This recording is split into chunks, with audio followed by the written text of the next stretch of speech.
இது கன்னிகைப்பேர் அப்படிங்கிற ஒரு கிராமம். இதை வந்து வழக்கத்தில் கன்னிப்புத்தூர்னுவாங்க.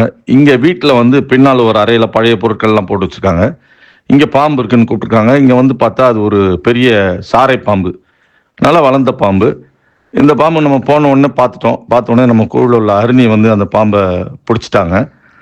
அங்கே கொஞ்சம் தட்டுமுட்டு சாமான்கள் நிறையா இருக்குது. அது அங்கங்கே எப்பவுமே பாம்புகளோட வழக்கம் அது. ஏதாவது இடம் இருந்தால் அதில் போய் பின்னிக்கும். அது அங்கேருந்து லாவகமாக நீக்கி வெளியே கொண்டு வந்தாச்சு. இந்த பாம்பு வந்து விவசாயிகளின் நண்பன் அப்படின்னு சொல்லுவாங்க. இது நஞ்சற்ற பாம்பு. எலிகளை விரட்டி விரட்டி வேட்டையாடி உண்ணும். எலிகளை வந்து அழித்தொழிக்கும் பணியை மிக சிறப்பாக செய்கிற பாம்பு இந்த பாம்பு. ஆனால் பார்க்குறவங்களுக்கு நல்ல பாம்புக்கும் சாரை பாம்புக்கும் தோட்டத்தில் உருவ ஒற்றுமை ஒரே மாதிரி இருக்கும். இது வந்து இங்கே தமிழகத்தில் நீளமாக வளரக்கூடிய பாம்புகளில் சாரை பாம்பும் உண்டு. ராஜநாகமும் இந்த மாதிரி வளரும். ஆனால் அது நம்ம ஜோனில் கிடையாது. நல்ல பாம்பும் இந்த பாம்பும் தோட்டத்தில் ஒரே மாதிரி இருக்கும். அதனால் கவனமாக கையாளணும். நன்றி.